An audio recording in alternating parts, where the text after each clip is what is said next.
Anti-Grifter. Someone who gets money dishonestly by tricking people. Today I'm looking at Paige stand-up. This channel focuses on comedians and uses intrusive, overly dramatic voiceover like a reality show or crime documentary, and tense music and deceptive editing to disguise the fact the videos are vacuous attempts to twist friendly banter and jokes into drama. Subscribe to Slam Brigade.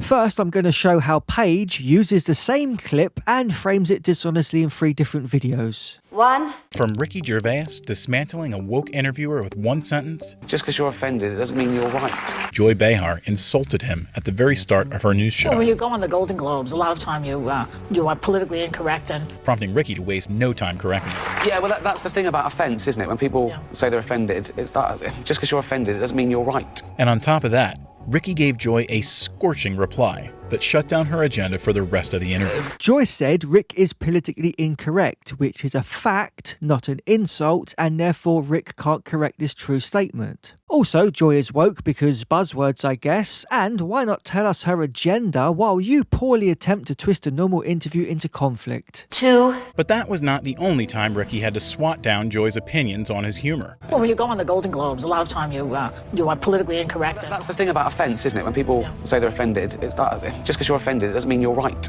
you know? Destroying Joy's entire woke agenda in a single monologue. So the true statement, Rick is politically incorrect, changes from an insult to mere opinion, and now her agenda has been elevated to woke, says the man manipulating clips to manufacture drama. 3. From calling out ignorant interviewers, Just because you're offended, it doesn't mean you're right. here are 8 times Ricky Gervais shut down disrespectful interviewers. Starting with an infamous 2018 interview on The View, where Ricky schooled Joy Behar on his style of comedy. There is nothing infamous about Rick's appearance on The View, you fucking freak.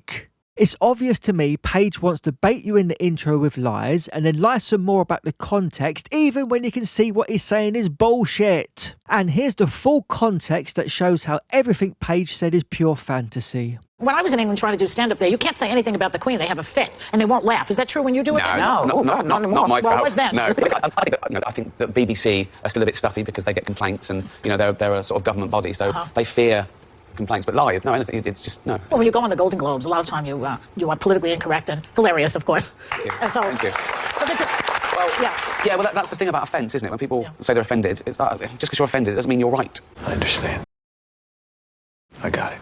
He's just voicing his opinion about how people take offence to jokes. He's not shutting down woke, ignorant, opinionated, insulting, disrespectful, agenda-driven interviewers at all, you pathetic little Grifter. Rick simply said something he said many times. And I've always said, just because you're offended, it doesn't mean you're right. Ricky humiliated the rude interviewer once and for all. And as I've said so many times, just because you're offended, it doesn't mean you're right. Ricky put the rude, obnoxious, woke, agenda-driven interviewer in his place. We understand this is some kind of satire of something. After I saw that one clip twisted 3 ways, it convinced me that everything Paige does is intentional. Let me know if you agree after you watch him twist jokes and banter. The late-night host tried to match Ricky's humor, but he got one-upped almost immediately.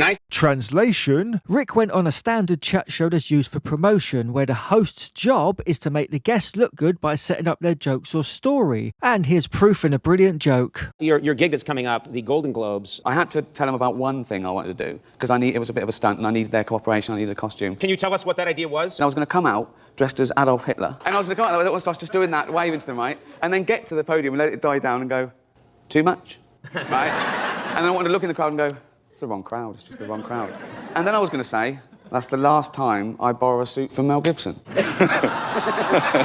Framing Conan as being rude and humiliated is to bait you to watch, and it's pathetic. Because there's plenty of rude in the world to call out, but Paige is a fucking coward choosing to manipulate comedy. During a 2013 premiere, things went off the rails. Translation: Ricky and Brad made each other laugh with friendly banter. Ricky and Brad's toxic relationship dates all the way back to a 2008 HBO interview. You're saying toxic relationship while they're hugging. Do the aliens on your planet not hug each other to show affection? Potentially, yes. Ricky and Brad go to great lengths to make everyone think they can't stand each other. You mean like how you're going to great lengths to twist friendly banter into drama, even though you know the truth? But the audience knows the truth behind their dynamic. So if you know that people know this is banter, then why do you say, Ricky and Brad go to great lengths to make everyone think they can't stand each other? Toxic relationship. Of course I know why you say that. It's the same reason you say nonsense like this. But while these interviews were in good fun, this next one definitely wasn't. You, sir, are full of fucking shit. Jimmy would put P. Diddy on blast not once, but twice in his shows. Well, sir, I don't think it's a laughing. Those P. Diddy parties made me sick. Seriously, the catering was awful. Just like Jimmy owned P. Diddy for his sexual accusations. I think you're a moron. Jimmy pretends he's disgusted by Diddy's party, but the humour is realising he attended the party and got food poisoning. How is Jimmy pretending he got food poisoning from a sex pest party? Owning P. Diddy for sexual accusations. It's not. But it didn't take long for Jimmy to expose Angelina's hypocritical side. I realise I haven't got much of a chance with Angelina Jolie. She's with Brad Pitt. I've got a face like a potato. My only chance with her is if I black up and check myself into a Mozambique orphanage. Jimmy just exposed Angie for adopting brown kids. Surely this will rock Hollywood to its core because nobody's fucking noticed. He looks like he farted and he looks like the only one that can smell it. Why are you being so immature about all this? That joke that Jimmy made up is about him being ugly, so the only way he'll get near Angie is if he pretends to be a brown African kid so she'll adopt him.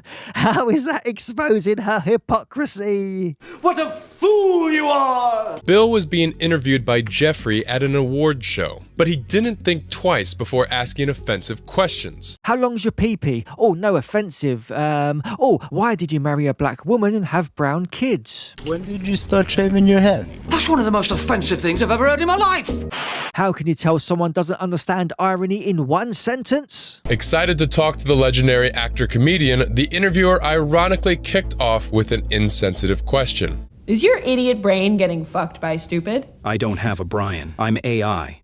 Wouldn't it be ironic if she was a sensitive person and then asked an insensitive question? Yeah, that makes more sense. I can tell the voiceover and subtitles are AI generated and not checked by a human because of errors like these. And because the commentary contradicts almost every other line and gibberish like this. But when Steven kept up the act, Jimmy called him out in friendly banter. Huh?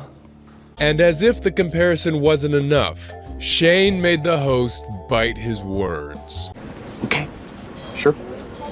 Methinks this next 10 seconds sums up the channel perfectly. Jimmy had no plans to stop there. Mara didn't stop, but he didn't stop at just calling her out. And he didn't stop there. And the heckler's humiliation wouldn't stop there. And since the insults didn't stop there, and Shane's destruction doesn't stop there, but Bill didn't stop there. Things wouldn't stop there, but things didn't stop there. Bill didn't just stop there. There's a couple of reasons Paige interjects with so much unnecessary voiceover. Breaking up clips helps with fair use defense and is less likely to trigger automatic copyright claims. And is designed to add a sense of urgency and excitement. And you won't believe what he said next. These videos feel like they should be satire of Hell's Kitchen or Big Brother or a true crime documentary, but they're not.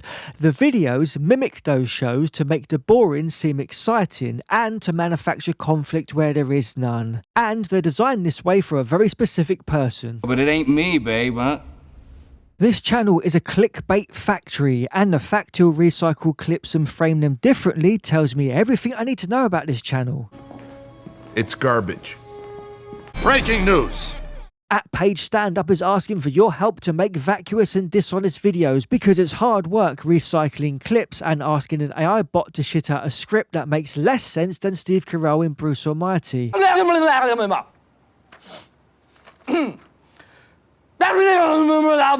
There's only one thing left to say.